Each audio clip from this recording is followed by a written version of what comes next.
Hi అండి, నమస్తే. నేను మీ వందన.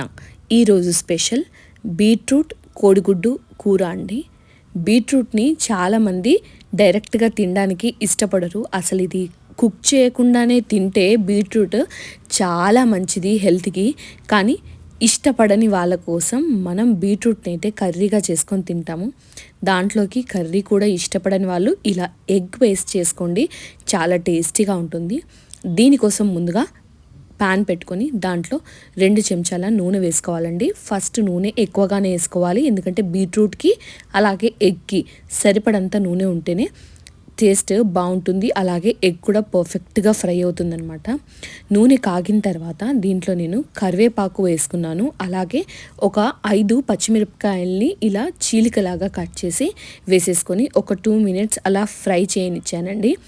ఇది కరివేపాకు వేగితే కూరకి రుచి బాగుంటుంది.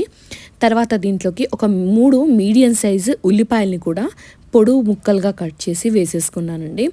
ఇవి పచ్చిదనం పోయేంత వరకు వేగిన తర్వాత దీంట్లో అల్లం వెల్లుల్లి పేస్ట్ వేసుకొని దీన్ని కూడా పచ్చిదనం పోయేంత వరకు మనము ఫ్రై చేసుకోవాలి. తర్వాత పసుపు వేసుకొని ఒక 2 నిమిషాల తర్వాత నేను ఇలా చిన్న చిన్న ముక్కలుగా బీట్రూట్ని అయితే కట్ చేసి పెట్టుకున్నానండి. ఈ పీసెస్ని అన్నిటినీ వేసేసుకున్నాను. ఇది 400 గ్రామ్స్ అండి నేను ఇక్కడ యూజ్ చేసిన బీట్రూట్ క్వాంటిటీ. దీంట్లోకి కొద్దిగా సాల్ట్ యాడ్ చేసేసుకొని మంచిగా కలిపి మనం మూత పెట్టుకోవాలండి.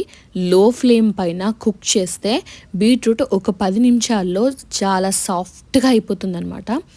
ఇప్పుడు చూడండి, బీట్రూట్ ఇట్లా నలిపితే చేయితో నలిగింది చూసారా, ఆయిల్ కూడా మనకు ఏర్పడట్లేదు ఉంది అని.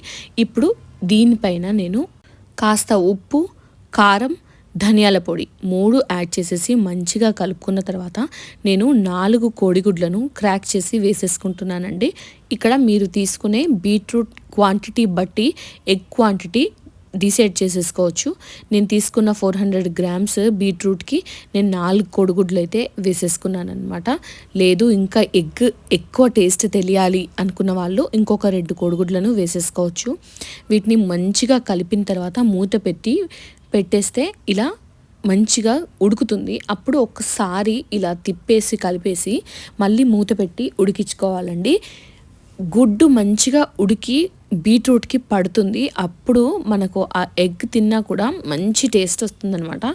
ఇప్పుడు అంతా మనము ఎగ్ బుర్జీకి అయితే ఎలా కలిపేసుకుంటామో ఎగ్ని, ఉల్లిపాయల మిశ్రమాన్ని, ఇక్కడ బీట్రూట్ని, ఎగ్ని కూడా అలాగే మంచిగా కలిపేసుకొని ఒక 5 నిమిషాలైతే వేగనివ్వాలండి. కోడిగుడ్డు మంచిగా ఫ్రై అవుతుంది. ఇక్కడ మనం గుడ్డు ఫ్రై చేసేటప్పుడు స్టవ్ని హై టు మీడియం ఫ్లేమ్లో పెట్టేసుకోవాలండి. బాగా హైగా పెట్టినా కూడా అడుగు మాడిపోతుంది. అలా కాకుండా హై టు మీడియం పెట్టేసుకోండి. ఆ వేడికి మంచిగా క్రిస్పీగా అవుతుందన్నమాట కోడిగుడ్డు. చూసారా, ఇప్పుడు కాస్త నూనె కూడా ఏర్పడకుండా ఎంత బాగా కోడిగుడ్డు బీట్రూట్ ఫ్రై అయిందని. ఇది ఫ్రై లాగా కన్నా కూరలాగే నాకు ఎక్కువగా నచ్చిందనమాట. ఇప్పుడు దీంట్లోకి ఫైనల్గా కొత్తిమీర చల్లేసుకొని ఒక్కసారి కలిపేసుకొని వేడిగా మనం దీన్ని చపాతీలో కానీ అన్నంలో కానీ సర్వ్ చేసేసుకోవచ్చు.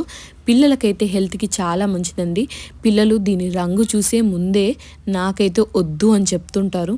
అలాంటప్పుడు వాళ్ళకు నచ్చే వేలో ఇలా చేసి పెట్టండి. పిల్లలు తింటారు, అలాగే వాళ్ళ ఆరోగ్యానికి కూడా చాలా మంచిది. మీరు కూడా ట్రై చేసి ఎలా ఉంది అన్నది నాకు కమెంట్ చేసి చెప్పండి. Thanks for watching.